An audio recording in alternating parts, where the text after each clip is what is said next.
Hello student, welcome back to my YouTube channel. तो कैसे हो आप सब? उम्मीद करते हैं मस्त होंगे। तो स्टूडेंट, आज का इस वीडियो में हम बात करेंगे कि कैंसर होता क्या है ना। कैंसर के कितने प्रकार होते हैं, ठीक है। कैंसर किस किस चीज़ से होता है, कैसे होता है, ठीक है। और कैंसर का नियंत्रण क्या है, उसके बारे में हम इस वीडियो में चर्चा करने वाले हैं, ठीक है। तो ये जो टॉपिक है, ये 12th क्लास का टॉपिक है ना। ये बहुत ही इंपॉर्टेंट है। 2026 में जो बोर्ड एग्जाम होने वाला है, पूछने का संभावना 100% में कम से कम 90% संभावना रहता है, ठीक है। तो चलिए हम ज़्यादा देरी नहीं करते हुए वीडियो करते हैं स्टार्ट। उससे पहले जो नए हैं वो चैनल को सब्सक्राइब कर लीजिए, बेल आइकन को प्रेस कर लीजिए ताकि नए वीडियो का नोटिफिकेशन आप तक तुरंत पहुंच सके, है ना। तो आइए हमसे समझते हैं। तो सबसे पहले हम जानेंगे कि कैंसर होता क्या है ना। तो कैंसर को समझने के लिए हम यहाँ पे बात करेंगे, अगर किसी स्किन पर, किसी बॉडी यानी शरीर में किसी भी कहीं जगह पर कट जाते हैं, जैसे मान लेते कि हाथ में मान लीजिए कि यहाँ पे कट गए, ठीक है। जब कहीं कट जाते हैं तो जब कोशिका वृद्धि होती है तो आवश्यकता अनुसार जितना आवश्यकता है उतना ही पे वो भराता है ना। जैसे मान लेते हैं कि अगर कोई स्किन बनाते हैं, ठीक है,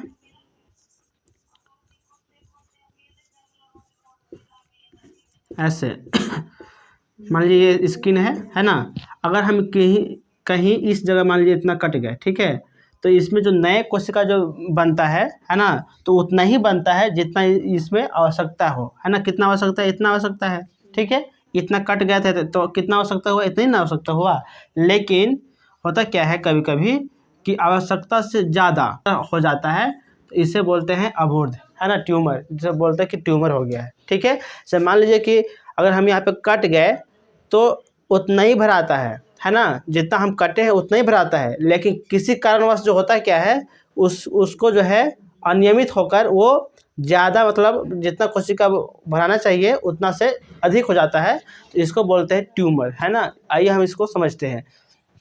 तो हमारे शरीर में कोशिका वृद्धि और विभेदन अत्यधिक नियंत्रण एवं नियमित होता है ना। नियमित होता है जितना हमको आवश्यकता अनुसार, ठीक है, तथा पुनः कोशिका विभाजन द्वारा पहले के रूप में आ जाता है तथा आवश्यकता अनुसार कोशिका विभाजन हुआ, इसे स्पर्श सदमन कहते हैं, है ना। जो यहाँ पे, जैसे यहाँ पे कटे थे इतना पर से, है ना, तो फिर जब यहाँ पे इतना भराया तो इसको बोलते हैं, क्या बोलते हैं?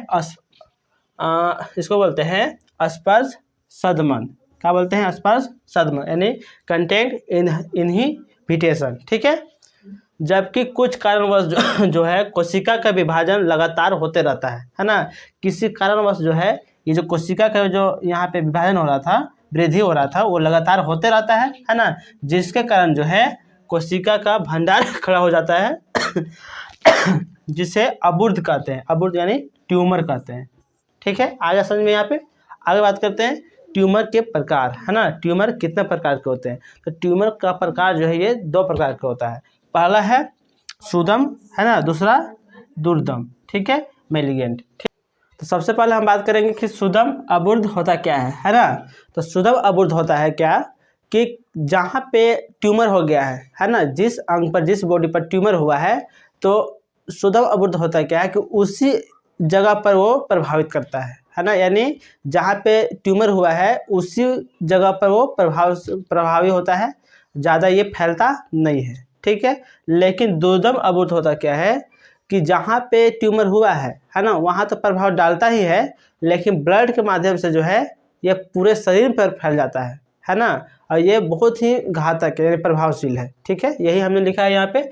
यह अपने मूल स्थान तक सीमित रहते हैं तथा दूसरे भागों तक नहीं फैलता है, जिससे क्षति कम होता है ना। जैसे मान लीजिए कि यहाँ पे ट्यूमर हुआ है ना, तो ये यही जगह पर ये क्षति करता है, अन्य स्थान पर ये क्षति नहीं करता है। लेकिन दुर्दम अबुर्ध जो होता है ये ब्लड के माध्यम से पूरा बॉडी पर फैलता है, जिससे क्षति बहुत अधिक होता है, ठीक है। यह प्रचुरोद्भवी कोशिकाओं का पुंज है जो नवद्रव्यीय यानी न्यूप्लास्टिक कोशिकाएं कहलाती है ना। यह जो है कोशिकाओं का एक पुंज होता है ना।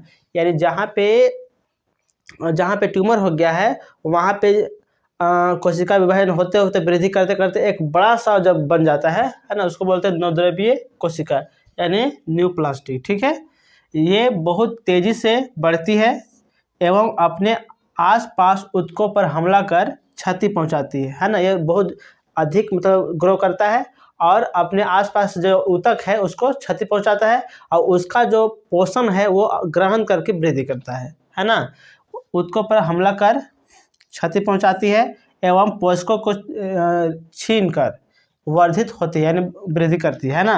एवं धीरे धीरे यह पूरा शरीर में रक्त द्वारा फैल जाता है ना। तो ये था दुर्लभ अवरोध। आगे हम बात करेंगे कि कैंसर किसके कारण होता है, ठीक है। तो चलिए देखते हैं। तो सबसे पहले है एक्स किरण और गामा किरण जैसे विकिरण और पराबैंगनी जैसे विकिरण से डीएनए की क्षति जिससे कैंसर हो सकती है ना। यानी जो रेडिएशन होता है एक्स किरण और गामा किरण से वो डीएनए की क्षति पहुंचाता है जिससे जो है कैंसर होने की संभावना रहती है, ठीक है। दूसरा हम देखें तंबाकू के धुएं में मौजूद रासायनिक कैंसरजन, यानी जो तंबाकू के जो धुएं होते हैं उसमें कैंसरजन होता है। कैंसरजन मतलब वो जो हुआ कैंसर फैलाने वाला चीज़ है ना। फेफड़ों के कैंसर का मुख्य कारण है ना। ये जो तंबाकू के जो धुएं से जो कैंसर होता है वो फेफड़ों को प्रभावित करता है ना। फेफड़ों के मुख्य कारण यानी फेफड़ों को वो प्रभावित करता है, ठीक है। ये दूसरा नंबर था। तीसरा नंबर है कैंसर उत्पन्न करने वाले विषाणु अबुर्दीय विषाणु कहलाते हैं। जो विषाणु कैंसर उत्पन्न करता है उसको बोलते हैं अर्बुदीय विषाणु, ठीक है। आगे बात कर लेते हैं। इनमें से जो जीन होते हैं उन्हें क्या बोलते हैं, विषुणवीय अबुर्द जीन कहते हैं। विषुणवीय अबुर्द जीन कहते हैं, ठीक है। ये था इसका कारण किस चीज़ से ये फैलता है, ठीक है। आगे हम इसका नियंत्रण के बारे में बात करेंगे, ठीक है। उसके बाद हम जो इसको कैसे बचा सकते हैं उसके बारे में बात करेंगे, ठीक है। तो आइए हम इसके नियंत्रण के बारे में बात करते हैं। कैंसर के निदान को जो है हम लोग जो है 4 प्रकार से कर सकते हैं, ठीक है। जैसे बायोप्सी से कर सकते हैं, ठीक है। इमेजिंग टेक्निक से कर सकते हैं, ठीक है। एंटीबॉडी का यूज करके हम कर सकते हैं, ठीक है। मॉलिक्यूलर बायोलॉजिकल से हम कर सकते हैं, ठीक है। जैसे मान लेते हैं कैंसर को पता लगाने के लिए जिस ऊतक पर शक है ना। जैसे मान लीजिए जहाँ पे कैंसर का शक है हमको, है ना, तो हम करेंगे क्या चीज़ कि उस जगह का हम ब्लड को निकालेंगे, ठीक है। उस जगह का ब्लड को निकाल कर हम उसको कोशिका विभाजन का पता लगाएंगे कि वो सामान्य है या अधिक हो रहा है ना। अगर कोशिका विभाजन उस जगह का ब्लड का और कोशिका विभाजन जो है वृद्धि यानी बढ़ गया है तो समझो कि उसमें क्या हो गया है, कैंसर हो गया है। लेकिन जब सामान्य है तो समझ जाइए कि वो वहाँ पे कैंसर नहीं हुआ है, ठीक है। यही हमने लिखा है यहाँ पे। कैंसर को पता लगाने के लिए जिस ऊतक पर शक है वहाँ पर का रक्त निकाल कर उसकी कोशिका विभाजन का पता लगाया जाता है ना। जहाँ पे कोशिका विभाजन, जहाँ पे शक है कि कैंसर हुआ है, जहाँ पे शक है कि कैंसर मतलब होने जैसा है वहाँ का ब्लड निकालिए, ठीक है। और उसका कोशिका विभाजन टेस्ट कीजिए। अगर कोशिका विभाजन अगर तेज़ी से हो रहा है तो समझ जाइए क्या है, वहाँ पे कैंसर हुआ है, ठीक है, मतलब हो रहा है। जहाँ पे अगर जो सामान्य है तो वो कैंसर नहीं हुआ है, सिंपल सा है, ठीक है। आगे बात कर लेते हैं। आंतरिक कैंसर के लिए सीटी स्कैन जैसे तकनीक का प्रयोग करते हैं, है ना। जो अंदर का जो कैंसर हो गया है तो उसके लिए हमको सीटी स्कैन जैसे तकनीक, और भी हो सकता है एमआरआई होता है ना, और भी हो सकता है, ठीक है, वैसे तकनीक का प्रयोग करते हैं, ठीक है। एमआरआई द्वारा कैंसर को सही पता लगाया जाता है तथा ये बहुत ही महत्वपूर्ण है ना।